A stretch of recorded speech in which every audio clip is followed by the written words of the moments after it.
जब आप इमरान खान साहब से 1 to 1 मिले तो इमरान खान साहब ने आपको कहा होगा कि आपके जो वालिद साहब की पाकिस्तान के लिए खिदमात हैं वो मुझे अभी तक नहीं भूलती, ऐसा कुछ कहा?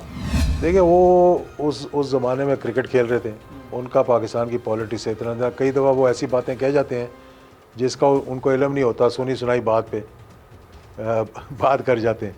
एक जो बड़ी बात उन्होंने 2-3 दफ़ा की और जो बड़ा सबको, मेरे करीबी लोगों को अजीब सा लगा, वो 90 दिन का कह के 11 साल जो है वो हुकूमत कर गए। तो ये तो डायरेक्ट ज़िया साहब को निशाना बनाने तो वही मतलब बात तो नहीं की, लेकिन वो मार्शल लॉ एडमिनिस्ट्रेटर थे यार, मैं किसमें कुछ ढकी छुपी बात तो नहीं है, वो तो वर्दी में यूनिफॉर्म में थे, वो कहते हैं मेरी कॉन्स्टिट्यूंसी जो है मेरी आर्मी है। तो उन्होंने तो कहा था वो उस वक्त के जो सियासतदान थे, भी मेरी किताब में आप पढ़ना, किस किस ने क्या क्या बातें की और किस किस ने इलेक्शंस करवाने से उनको रोका। वो जमहूरियत के अलमबरदार थे, जो कहते थे पहले एहतसाब कराएं फिर इंतखाब करवाएं, अगर अभी करवा दिया तो ये हो जाएगा, ये हो जाएगा। जैसे अब लोग कह रहे हैं PDM वाले कि अगर अभी इलेक्शंस करवा दिए तो पता नहीं इमरान खान दोबारा आ जाएगा, वो डराने की कोशिश करते हैं। लेकिन इमरान खान साहब जब ये बयान खुलेआम दे दें, उनकी एक बड़ी फ़ैन फॉलोइंग है कि जी इस मुल्क में मीर जाफ़रों ने जुल्फ़कार भुट्टो को लटका दिया था, तो आपको क्या लगता है किसने लटकाया था?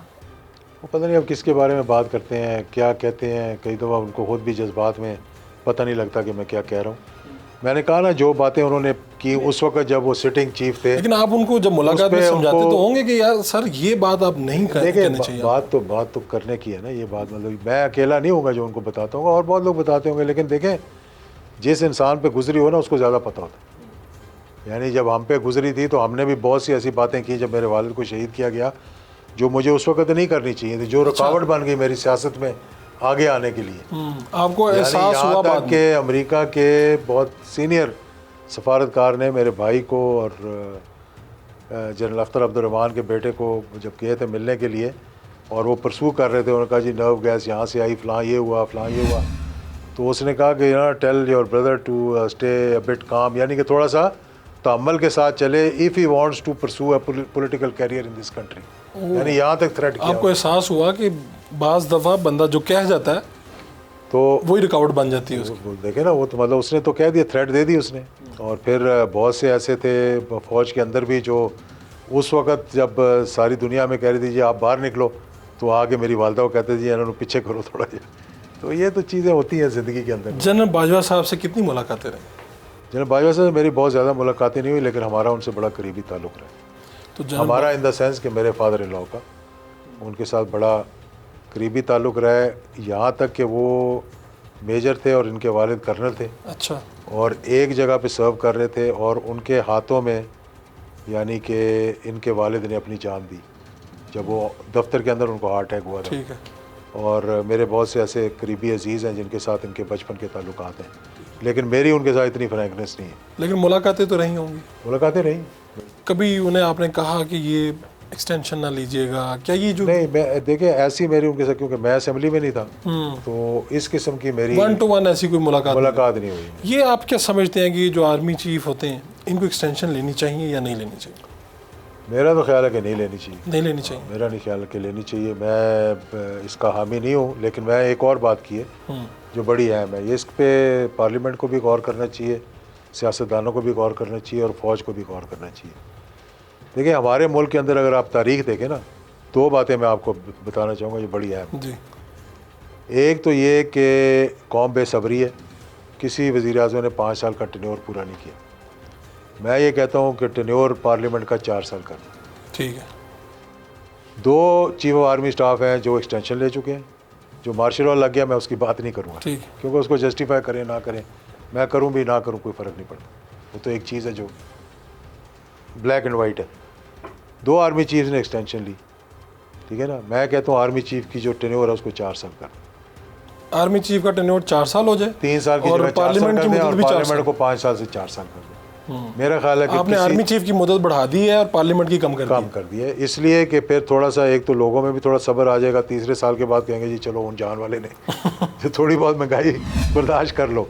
और उधर भी मेरे ख्याल में जब देखें ना, साल पहला तो आर्मी चीफ को सेटल होते होते 6 महीने निकल जाते हैं, फिर उनको समझ आनी शुरू होती है, फिर जब आखिरी 6 माह रह जाते हैं तो एक किस्म का वो उनका टेन्योर ख़त्म हो, अगले की तैयारी हो रही होती है। तो बहुत सी जगह पे 4 साल है आर्मी चीफ का टेन्योर, तो वो 4 साल होने चाहिए मेरे नज़दीक, 4 साल। ठीक है, कौन से लोग हैं जनरल ज़ियाउल हक का बेटा जब ये बातें सुनता है कि वो लोग जो मेरे वालिद साहब की दहलीज पे आके खड़े होते थे घंटों घंटों, उन्हीं लोगों ने उनकी वफ़ात के बाद उनको बुरा भला कहना शुरू कर दिया, जमहूरियत आमरीत की बातें करना शुरू कर दी, और आपका खून खोल उठता है कि यार ये लोग क्या कर रहे हैं? देखें, मुझे हंसी आती है, अच्छा, मुझे अब अफसोस नहीं होता उन पर। यानी ये रोहेल असगर ने जो बात की है, मैं उसका नाम लेके कह रहा हूँ, मुझे दुख हुआ ये सुनकर कि उसके क्या ताल्लुकात थे मेरे मामू के साथ, डॉक्टर बिशारत के साथ, मेरे साथ, मेरे भाई के साथ, हमारी फैमिली के साथ। और वो कहते हैं ना जोश खताबत में वो वहाँ खड़े होकर जो उसने बोल दिया, मतलब हो सकता है बाद में वो रिग्रेट करे या ना करे, उसकी अपनी मर्ज़ी है, लेकिन वो अच्छी बात नहीं है।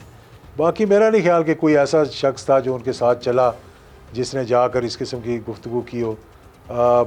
बात ये होती है कि कई दफ़ा आप इनडायरेक्टली, यानी आप बात कहना चाहते हैं ना, वो कहते हैं ना कि सुनानी बेटी को हाँ और जी। कहना बहू को, ऐसे जी, कोई जी, है बिल्कुल ऐसे ही है। मुहावरा। इस तरह वो पैगाम देना होता है इस्टेब्लिशमेंट को, तो नाम किसी और का लिया जाता है। लोग कहते हैं जी अब आज जिंदा तो भुट्टो है, ज़ियाउल हक तो चला गया।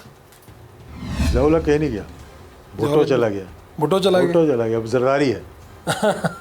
ज़ियाउल हक वहीं पे। ज़ियाउल हक भाई, ज़ियाउल हक अल्हम्दुलिल्लाह इतने अफगानिस्तान में ज़ियाउल हक आज भी जिंदा है। कभी जाके देखें, मेरे साथ चलना भी उन्होंने इन्वाइट अच्छा। किया हुआ है मुझे, ठीक, आपको पता लगेगा। पाकिस्तान के अंदर हर मदरसे में, हर मस्जिद में आज ज़ियाउल हक जिंदा है। हर दीनी शख्स के दिल में ज़ियाउल हक जिंदा है, हर मुजाहिद के दिल में ज़ियाउल हक जिंदा है।